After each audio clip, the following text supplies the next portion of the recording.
Bonjour à tous, je m'appelle Marjorie tout d'abord, je suis kinésiologue, coach professionnel. J'ai un parcours assez chaotique dans ma vie et j'ai choisi d'optimiser ce parcours-là et de pouvoir accompagner les personnes qui, comme moi, auraient éventuellement perdu l'espoir à des moments ou perdu le courage d'y arriver. Voilà. Du coup, j'aimerais faire quelques vidéos sur YouTube, donc je vais juste vous demander d'être clément parce que c'est pas quelque chose que j'ai l'habitude de faire. Voilà. Et j'aimerais vraiment qu'on parle aujourd'hui de l'attitude. Voilà. En fait, je suis dans les bois là. Vous devez m'entendre marcher peut-être. Je suis dans les bois et je me questionnais sur les conséquences de notre attitude finalement sur le monde qui nous entoure. Effectivement, on a beaucoup de sujets sur le développement personnel, sur comment on doit réagir face à ci, face à ça, qu'est-ce qu'il est bien de faire, de ne pas faire, comment ça marche. Et puis finalement, si on réfléchit bien, on nous demande rarement comment nous, on se sent finalement face à tout ça et comment nous, on reçoit tout ça. Pourquoi je dis ça? Parce que si on arrive à avoir accès à ça, c'est-à-dire le problème, il ne va pas forcément être dans ce que j'ai vécu ou comment, le pourquoi du comment, dans le sens où bon voilà, j'ai vécu un décès compliqué. Et bien parce que j'ai vécu ça, du coup ça m'enclenche ça. C'est pas le problème finalement. On a tendance à se focaliser sur le problème. Mais ce qui va être intéressant d'aller chercher, c'est qu'est-ce que ça a provoqué en moi, ça. Est-ce que ça a provoqué en moi finalement une perte, un manque, ou encore peut-être un besoin, ou voilà. Et en fait, on est tellement omnibulé par l'extérieur et porter un jugement sur l'extérieur que du coup, on en oublie simplement de ressentir ce qui se passe en nous. Et ce qui se passe en nous à ce moment-là est important. Parce que c'est ça qui va définir quelle porte de sortie on va emprunter pour sortir d'un schéma de souffrance ou d'un schéma de psychose ou d'un schéma finalement traumatique. Et la porte qu'on va choisir, vous savez, c'est comme si on était au milieu d'un sas et qu'au milieu de ce sas, on a, je sais pas, une dizaine de portes. Et on vit quelque chose. Le quelque chose, c'est si vous voulez, un élément déclencheur. En aucun cas, ce qu'on vit est la cause du problème qu'on a. D'accord? Donc, on est dans un élément déclencheur et quand on va se poser la question, qu'est-ce que cet événement déclenche en moi? Et là, on va avoir des portes qui apparaissent. Et les portes qui apparaissent vont être les portes que nous, on va accepter de voir. Si vous voulez, si on n'est pas capable d'aller sentir qu'à un moment donné, là, j'ai finalement un manque, la porte manque, elle n'apparaîtra pas. Si je ressens que là, j'ai de la peine, j'ai de la tristesse, ça c'est de l'émotion, et l'émotion elle est véhiculée en nous et elle nous anime, mais en aucun cas elle définit ce qui se passe. Juste elle nous envoie, j'ai de la peine ou je suis heureuse, ou voilà, l'émotion va nous animer, mais va pas ouvrir des portes. D'accord? La ressentir c'est indispensable parce que ça va nous permettre d'aller chercher derrière cette émotion en se disant bon, j'ai de la tristesse, donc qu'est-ce que je ressens? D'accord? Je ressens un manque, comme je viens de dire. Je ressens un besoin. Je ressens de la dépendance. Je ressens un vide. Je ressens, voilà. Et du coup, le fait d'aller chercher ce qu'on ressent, on va pouvoir aller ensuite travailler ça. Et ce qu'il y a d'intéressant, c'est de travailler ce qui se passe en nous et ce que ça réveille en nous. Pas d'aller juger l'extérieur ou de se dire ah ben oui c'est parce qu'elle a dit comme ça alors du coup je le ressens comme ça, ou c'est parce que l'enterrement s'est passé comme ça, c'est parce que telle personne a fait ci ou telle personne a fait ça alors du coup je me sens comme ci comme ça. Pourquoi on passe notre temps à donner notre pouvoir à quelqu'un d'autre que nous? Pourquoi on nous éduque comme ça? Parce que l'éducation finalement de cette société, que ce soit à l'école ou que ce soit partout, ben, on nous éduque à correspondre à un besoin, j'ai envie de dire, mais un besoin qui n'est pas le nôtre.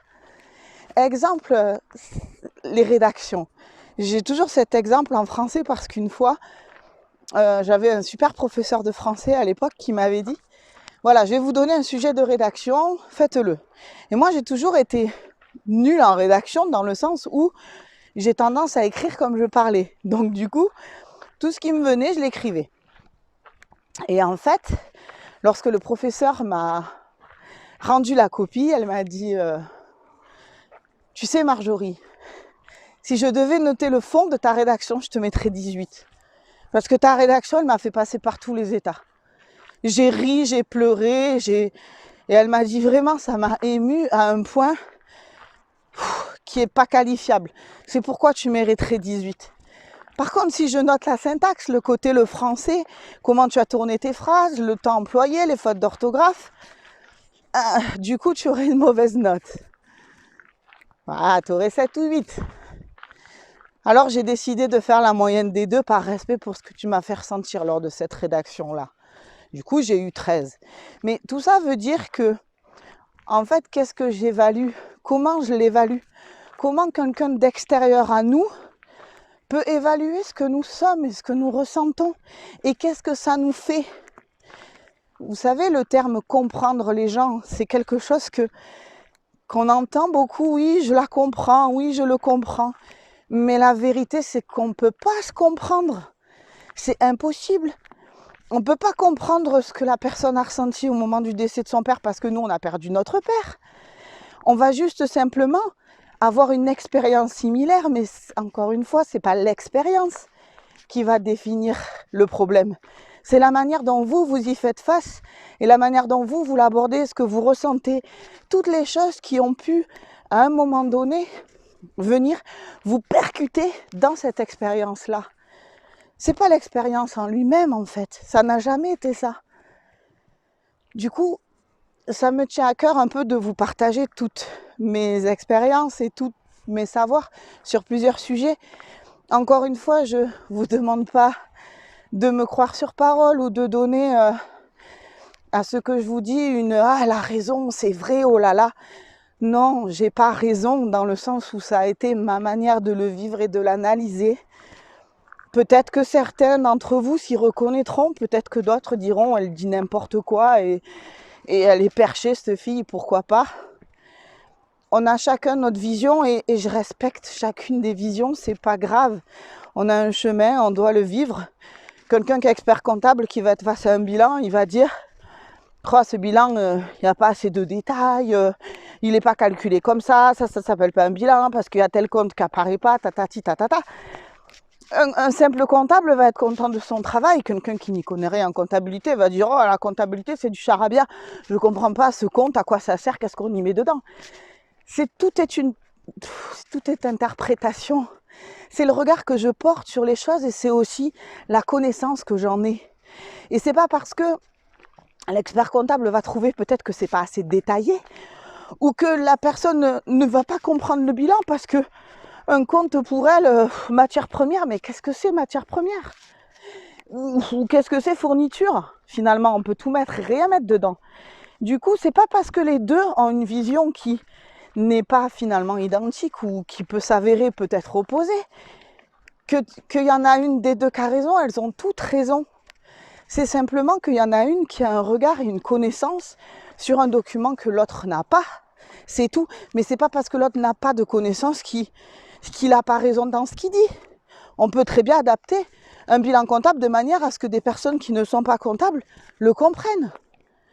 Je veux dire, c'est la voie de l'adaptation. Pourquoi on ne s'adapte pas? Pourquoi on ne se pose pas les questions? Pourquoi toujours on va juger, critiquer, s'énerver, bousculer? Est-ce qu'à un moment donné, on va se dire, mais stop, et en moi, là, qu'est-ce qui se passe? Qu'est-ce que je ressens? De quoi j'ai besoin, là, maintenant, pour calmer à l'intérieur et pour me sentir bien? Parce que la vraie question, elle est là. L'expérience, elle se fait en soi. Encore une fois, l'extérieur est l'élément déclencheur de ce qu'on a en nous. Et on a tous des connaissances qui sont respectables. Il n'y a pas de meilleure connaissance ou de moins bonne connaissance. On est tous, si vous voulez, la même partie. C'est juste qu'il y en a certains qui ont développé des capacités et d'autres qui en ont développé d'autres. C'est tout. C'est ce qui fait qu'on est tous complémentaires. Et c'est ce qui fait cette richesse aussi. Parce que si on avait tous les mêmes visions, ben on s'ennuierait peut-être. Et puis ça nous rendrait des modèles robotiques, tous fabriqués pareil, tous conditionnés, on avance tous de la même manière. Or, c'est pas vrai. Il y en a qui n'arrêtent pas de juger avec les événements actuels, de juger les gens. Oui, vous êtes des moutons, ouais, vous êtes des complotistes, oh, vous êtes des rebelles, oh, vous êtes... Les gens, on ne peut pas les mettre dans des cases, d'accord? Personne n'est mouton, dans le sens où on a tous au fond de nous cette petite voix qui nous dit à un moment, ben là c'est juste, ou là ça l'est pas, ou là je sais pas. On l'a tous cette petite voix.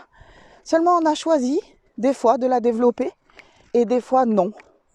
Mais est-ce que c'est parce qu'on a choisi de ne pas la développer qu'on est un mouton? Non. On est venu peut-être expérimenter de choisir de ne pas écouter cette petite voix.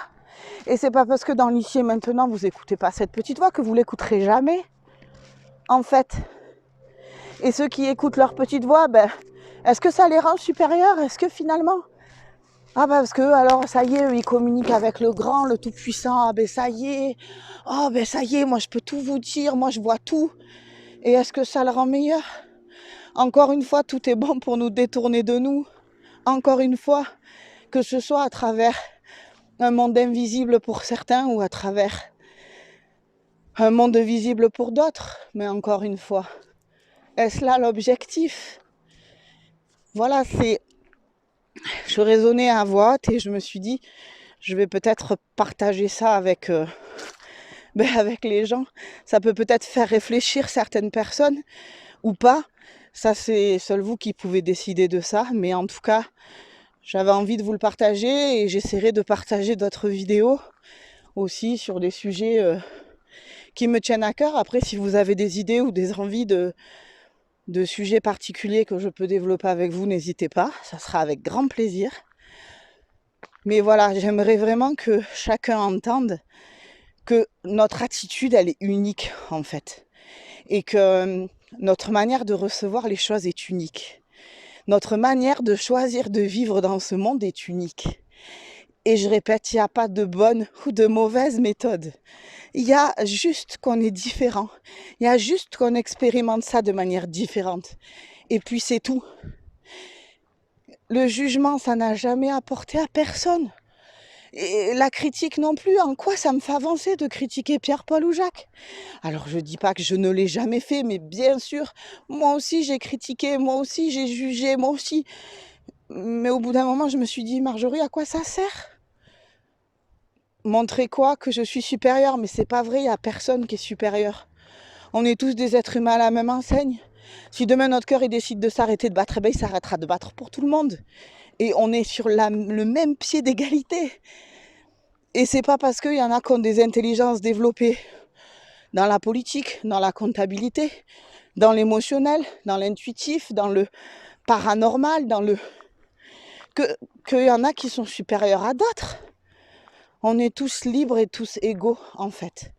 Par contre, et j'aimerais insister sur ça, la seule chose que je vous invite à faire, si je puis me permettre de vous inviter à faire quelque chose, c'est de vous dire, et moi dans tout ça? Et moi dans tout ça, qu'est-ce que je fais? Qu'est-ce que je choisis pour ma vie de faire ou de ne pas faire? Qu'est-ce qui me plaît à moi et qu'est-ce qui ne me plaît pas à moi? Posez-vous cette question, juste cette question-là. Et moi? Voilà, c'est ça le début de la découverte de vous-même. Et moi dans tout ça? Et moi de quoi j'ai besoin? Et moi de quoi j'ai envie? L'envie mettant de la vie à l'intérieur de vous et vous anime. Et moi? Voilà, j'espère que cette première vidéo vous aura plu. Alors je vais vous mettre d'autres décors que ma tête au début. J'ai besoin de me familiariser un petit peu avec l'outil, savoir comment ça marche, etc. Mais bon, N'hésitez pas à me laisser des petits commentaires si vous avez besoin. C'est avec plaisir que j'y répondrai. Si vous avez des idées de sujets, c'est avec plaisir que je le partagerai avec vous. Et puis je vous souhaite, excusez mon essoufflement durant la vidéo. Je suis en train, comme je vous l'ai dit, de marcher dans les bois et l'oxygène fait du bien. Voilà. Je vous souhaite en tout cas une belle journée, ensoleillée pour moi et peut-être pas pour vous, du coup, parce que chacun a son climat aussi.